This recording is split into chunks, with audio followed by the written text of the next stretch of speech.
Hello everyone, it's the Anime here, and today we're going to be doing a Boruto episode review on Boruto episode 197. So with that, hit that shit.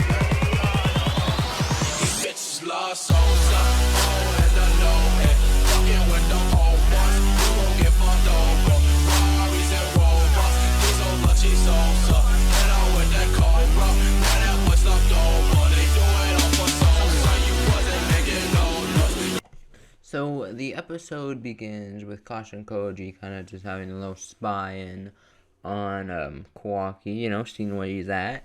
And he also kind of wishes the best of, luck to Kawaki and Boruto, which kind of gives you the assumption that he's up to something because his mission is like to get Kawaki back, still Kawaki, but then he realizes like I probably can't do this because guess who's Kawaki's under like right now, the Hokage's household, and Kara definitely knows how big a threat Naruto is.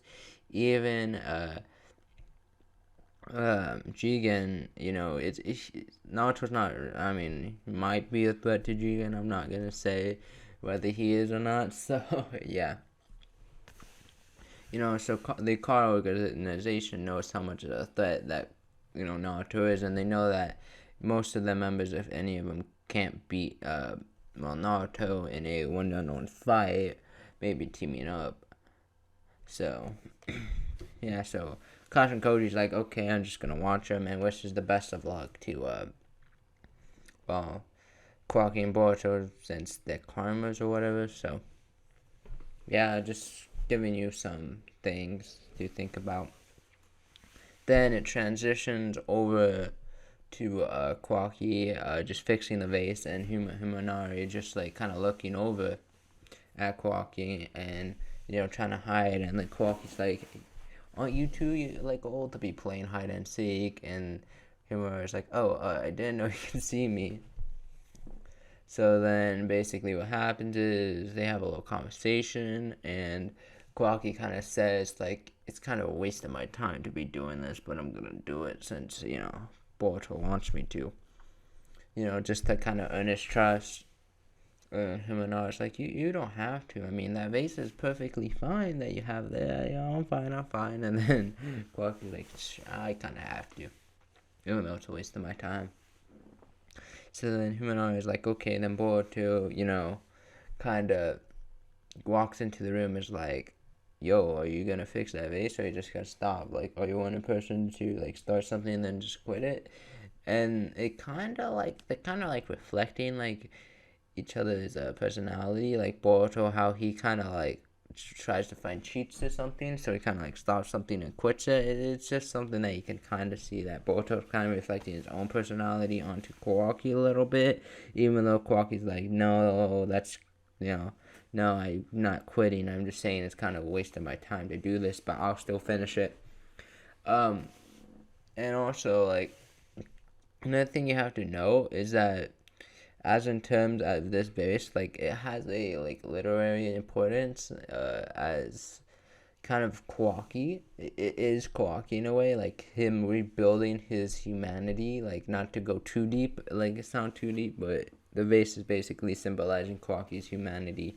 So, yeah. So, like, as the vase slowly getting rebuilt like it is, then it's gonna rebuild his humanity over time. Like, right now, it's a third way done, and that's him kind of, like, warming up to, like, the, Boruto family, even though he's kind of just acting like a tsundere, like, the fuck, I don't want you to love that. Oh, my God, why did I say that? But yeah, he's just trying to warm up to the Boruto Uzumaki family, Uzumaki family. So yeah, that's something to note too of literary importance.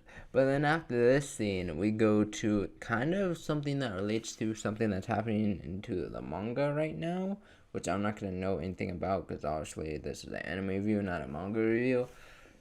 So basically, it's a scene with Code and what's his name?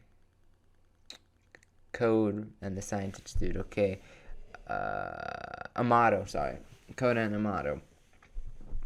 And what's happening there is that Amato's kind of like trying to figure out who the traitor is for being a traitor against the car organization. And Cole's like, maybe Jigen already knows who the traitor is. Who knows? You know? And then not Boy, Amato's like saying he better not be making me go through this shit. And if he already knows, he better come over here and tell me, jeez. And then Amato also tells Code to come in get Boyle for like a maintenance check, since they need to check him because he didn't come in for the routine maintenance check before, so he has to come in this time. Otherwise, it's kind of getting really fishy why he didn't come in last time.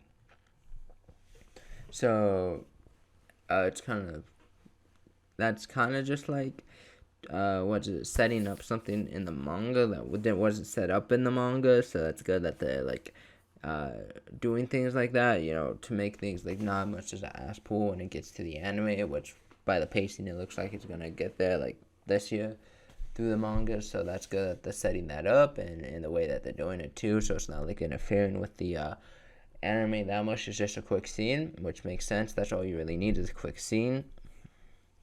So yeah. And then we cut to a scene where Boruto says to Kwaki, okay then, let's go train. And Naruto's out there, so Naruto says, alright, let's go.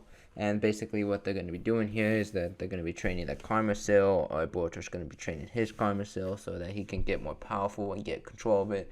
So possibly he can activate it on will, which Kwaki kind of makes fun of him for that. Like, haha, you can't even activate your Karma Seal on will. Like, what are you going to really do, eh?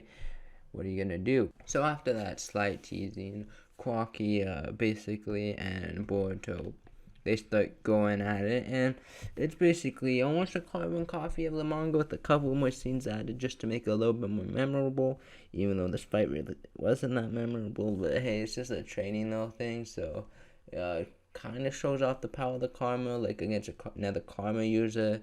The only real like important thing that happened during this training before Delta showed up was when Boruto and Kwaki did the peace sign that you're supposed to do after every fight or sparring match. Sorry, not every fight. You're not gonna walk over to him and do that sign after you're done fighting them, but after every sparring match, to show like gratitude and stuff like that.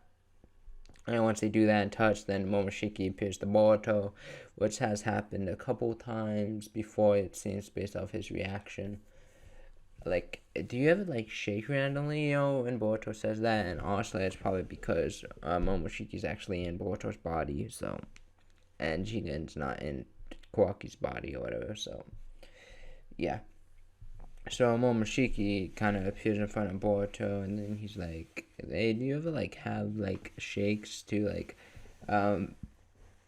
Kwaki? And he's like, no, and then Naruto says, like, what happened? And, Boruto really seems to be wanting to hide this, not to, like, worry his dad that he saw Momoshiki shows, like, nothing, just, like, something happened with the karmas or whatever.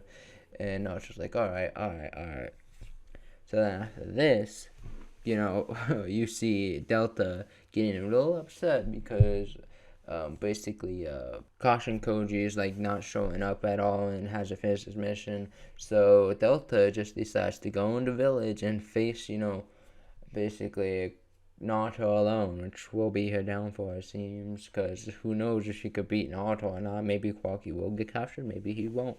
So, yeah, we will see that in the next episode. And, yeah, overall, this episode was a good 7 out of 10. I mean, it was a decent episode. I mean, nothing really that special about it. Just set up for the next episode for the fight between Naruto and Delta, which will be lit. Like, it's going to be amazing. So, that's going to be a good watch next week. So, set your calendars and set your alarms and stuff like that. So, yeah, with that, like, subscribe or not, you have free will. And, yeah, it's the anime signing off.